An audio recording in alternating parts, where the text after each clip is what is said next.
Good morning, Nick here, and I wanted to do a video this morning. By request, one of my viewers asked for a video on the EB200 made by Rohde Schwarz, and so I thought I'd fire this thing up. Notice we're sitting on top of the rake hall, 6778, and that sucker's still working just fine. Knock on wood. Very happy about that. Now all right, so first let's start up. The antenna I'm running this on this morning is it's an end-fed long wire. It's like a 40-foot long wire strung up in a tree out in the backyard. All my other radios in here are on the Wellbrook through a series of multi-couplers from Stridesburg Engineering, but I didn't have any more leads, so I'd have to unhook something and crawl around back there and feed up to the EB. So since this really isn't a sensitivity test, you're gonna have to take my word. This radio is as sensitive, or probably more sensitive, than anything else in here. So this is more or less just about the radio, the features, how it works, that kind of stuff. So before we start tuning around and stuff, let's just look at the way it's set up. Oh, there's a timeout on the display too. So, all right. So first, it comes in, or mine did anyway. Really cool hard case with cutout foam and all this kind of stuff. And this is old school. This radio's from like the turn of the century, like 2000 or something like that, and might even be earlier than that. I looked it up when I first got it, and I knew I can't remember now. But so my take on this is that based on the size of it, the fact that it's really kind of small, all right, and it's got batteries, and if I was to pick it up from its perch, there's like a cassette that it plugs into underneath that has two batteries. This is designed for like guys they make a harness, a sling that you put over your shoulder. You walk around with this thing, and you have it sitting at your side, and you got a handheld antenna, and you're walking around looking for like bugs, see if someone's bugging your house or your room or your office or something like that. I mean, that's how sensitive these things were. Let's look. So the antenna jack, I mean, for desktop use, it's kind of inconvenient to have it up front. There is a very small one in the back, an SMA connector, and I don't know how well I'm going to be able to have you guys see this. You know what? Let me just take the camera out from the tripod real quick. We'll do a freehand here. All right. Now, I can't really see what's going on, but you guys can. So there's an SMA connector, but you got to go into the settings and tell the radio to read from that port. And to tell you the truth, I was never actually able to get it to even work. All right. And it's me. I doubt that there's anything wrong with this radio. But anyway, so what I've got now is, since it goes from like 1 hertz up to like 4 billion gigahertz, obviously it needs multiple antenna inputs. So so I've got a 2-port switch right here coming out to the radio, and this is an N connector. So I need an adapter, 90 to kind of keep it out of my face. And so I've got an HF antenna, in this case a long wire, and then I've got a switch to go to a VHF, UHF antenna that's up in the attic. So depending on what frequency I'm listening to, we can bring it in. So,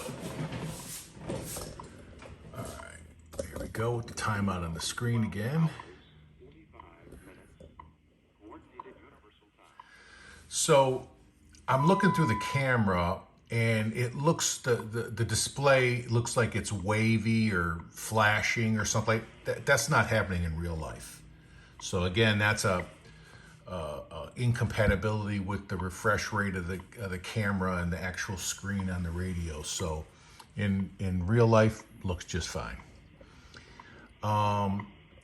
The display also has an inverse, so you hit config. So obviously these buttons correspond to these here. And then these buttons correspond to these and stuff like this. So we'll go through most of that stuff. So anyway, so just to show you the display, so hit config, display mode normal. You use the select button to scroll through all these. So illumination is highlighted. You can bring it up or down. Oh, there's a screen switch off, so it's like currently at 3 minutes. You've got normal and inverse. So if you want it black on white, white on black, whatever. And hit escape to get out. All right. And you've got all these things that you can go through. You kind of get lost in some of them. So the basic ones, let's start with bandwidth. So you see you've got a BW with a plus and a minus. So we're at currently, if you look up in the upper left-hand corner, it says 6 kilohertz. So if I go BW plus side, it opens it up. Well, first of all, you tap it either way, and it just opens it up. And then you can go plus or minus. It goes up to 150, and obviously down to 0.15.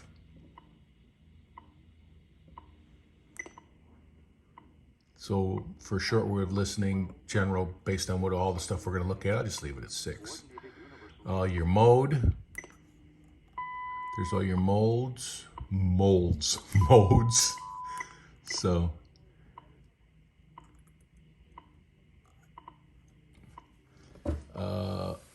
MGC is, I think that's manual gain control, squelch, and tone. So if you push any one of these, that'll make this switch be able to adjust whatever you hit up there.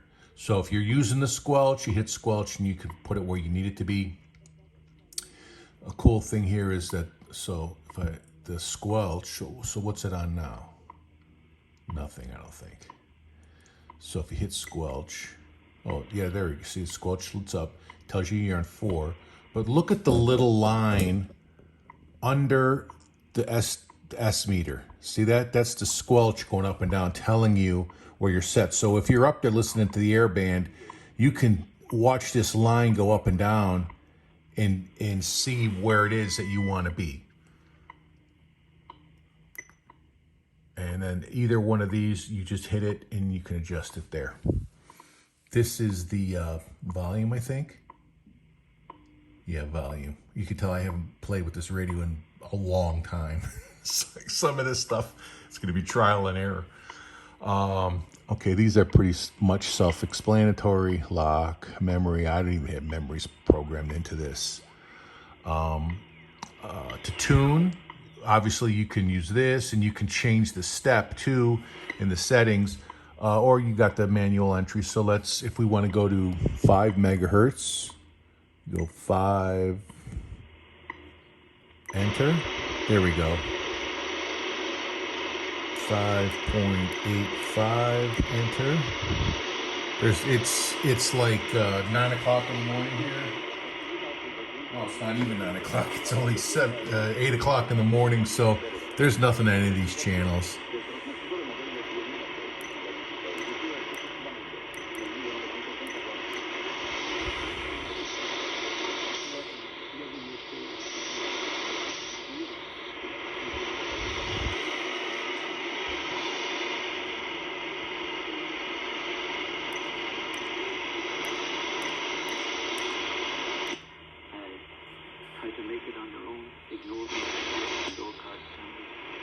All right, so kind of a weak station, not coming in very well, but check out the tuning aid over here. So this little thing here. So notice if I watch which way I'm turning this.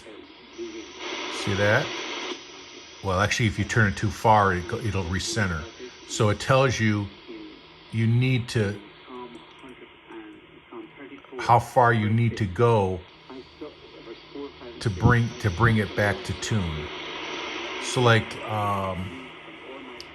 like, so if you're just scanning around and you find a signal and you don't know if you're centered on it or not, this is very helpful to give you that answer.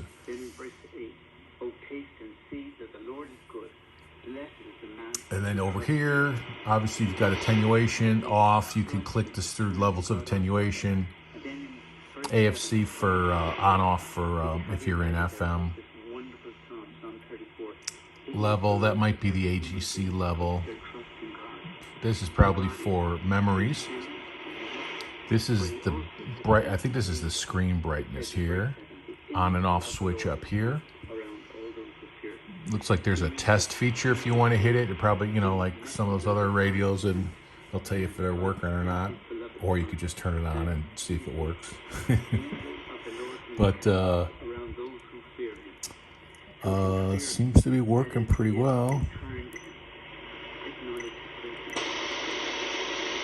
Oh, so I forgot to put the decimal in. So that's 1310 megahertz or something. So that's a broadcast band, 1310 AM.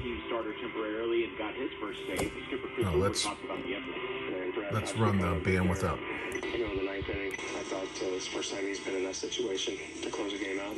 And we're just using the internal speaker, which is on the side. 17 and run games on the season. Mavs Summer League action kicked off yesterday, and rookie Jaden Harden put up 28 Let's points. see if we can handle 30 kilohertz. In the 199 Yeah, loss to the 30. The Portland Trailblazers have extended guard Damian Lillard to a 2-year, $122 Starts messing up at 120. extension, keeping him with Portland through the 2026-2027 season. And Novak Djokovic advances to the 8th Wimbledon final in his career. He beat British player Cam Norrie in 4 sets to advance to the final round. He'll be facing 96.7 and 1310 tickets. Let's try some FM stuff. So 96.7. All right, so that's FM broadcast. So first thing we need to do is we need to change the mode to FM, and then we need to change the bandwidth.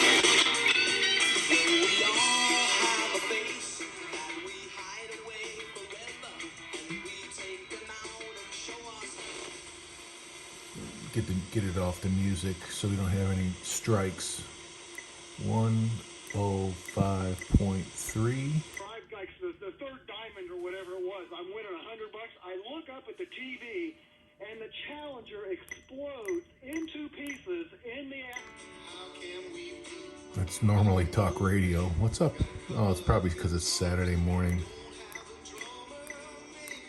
$100 scratch off, and I look at him and he looks at me, and I just kind of tucked it in my shirt pocket and walked out. It was like the thrill was gone. Let's try some airband. 118.425. Now we need to drop the bandwidth.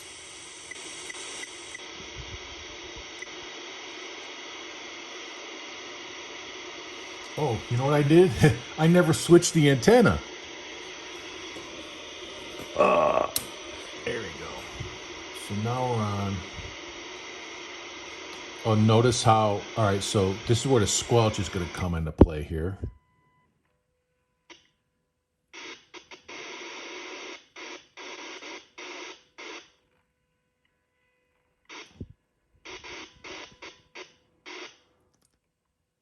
You can hear that WWV tone. That's coming from this guy. Even with the volume all the way down, I can't make it go away. So I think I'd rather have that bleed over, and I don't let it get in my nerves because it's working and I'm happy that it's working. So anyway, so it's like I said, it's only 7:55 a.m. here, and there's probably no airplanes up here yet. It's probably too early because this is the approach for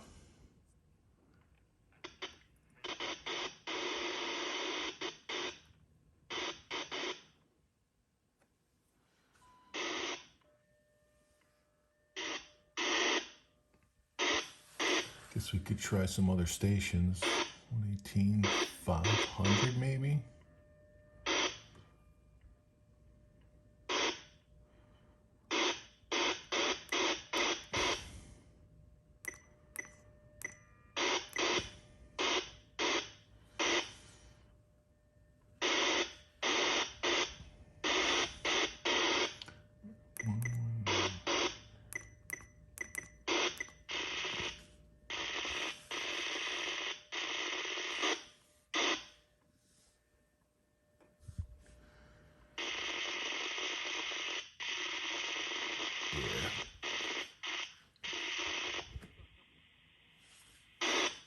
Looks like there's trying to be somebody there.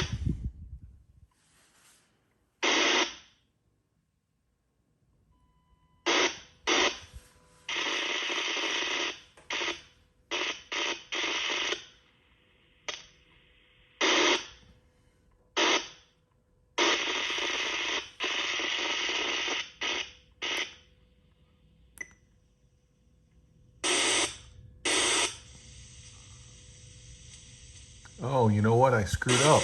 The mode is not FM, it's AM. I'm a dork.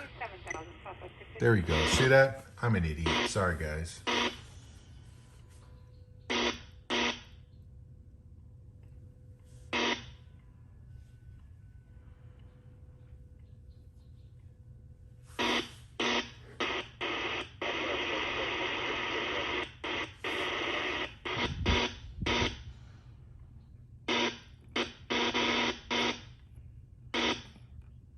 If I don't want to listen to any of that annoying buzzing, I just shoot this bottom line up a little bit. Alright, normal speed 126.57, sparrow wing 3161 up. Good morning. All right, so that guy's close enough. So let's see if he comes back. And we'll touch the squelch up a little further so we don't have to get any of the other weak stuff. And hopefully this guy's gonna fly over my house and we'll hear him better.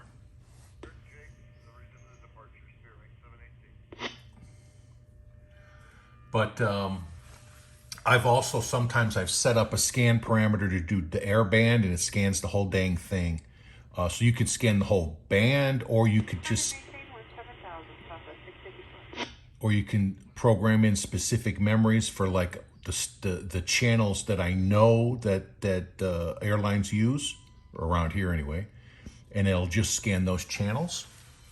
So you can do all that stuff. I didn't get an actual factory manual with this.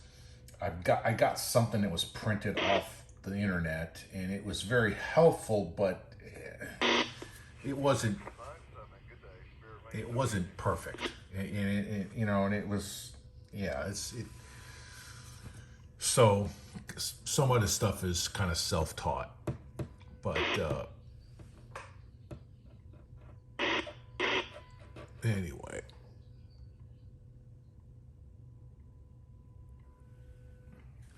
All right, so that's the air band. So if we go back to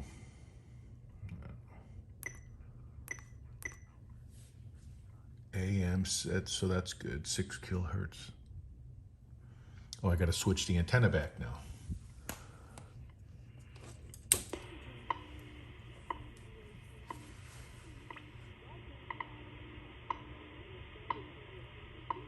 So that's Hawaii, because you hear the lady's voice.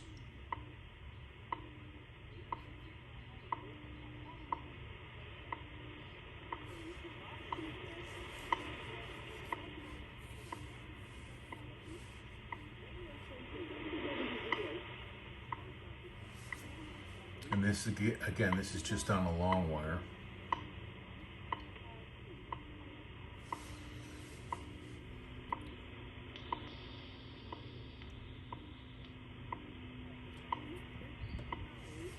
Let's look through some of these things. So I don't have the pan adapter. So IF pan is an option.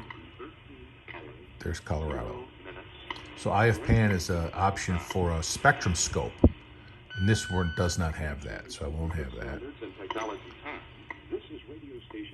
Oh, so that's a close-up of the meter. Broadcasting on internationally allocated standard carrier Default back to normal. Tone.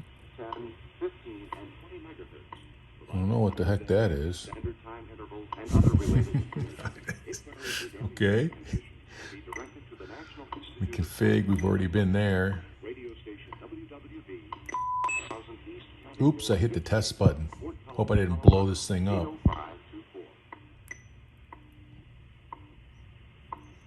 More. Level dBm.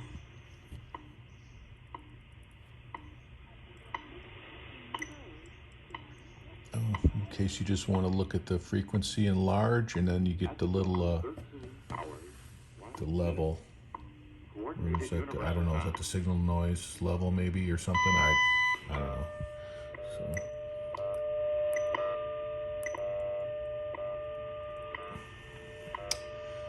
Alright, so let's try to go back to normal. No, I can't. Now I lost my screen here, so. I mean, look at all, you got all kinds of crap in here.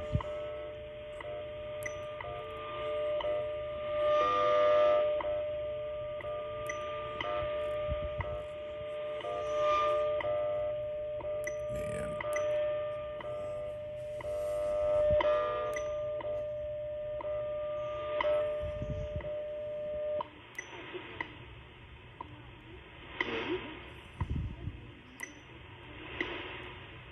At the tone, 13 hours, 2 minutes. Coordinated universal time. How do I get back to that screen?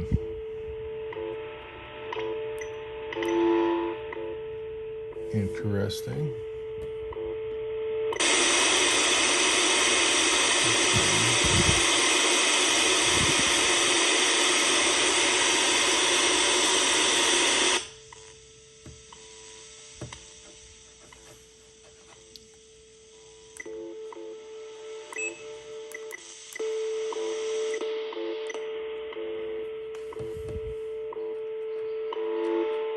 Alright, so now I screwed up my radio, and it's going to take me half an hour to try to figure out the view that I want to get back to.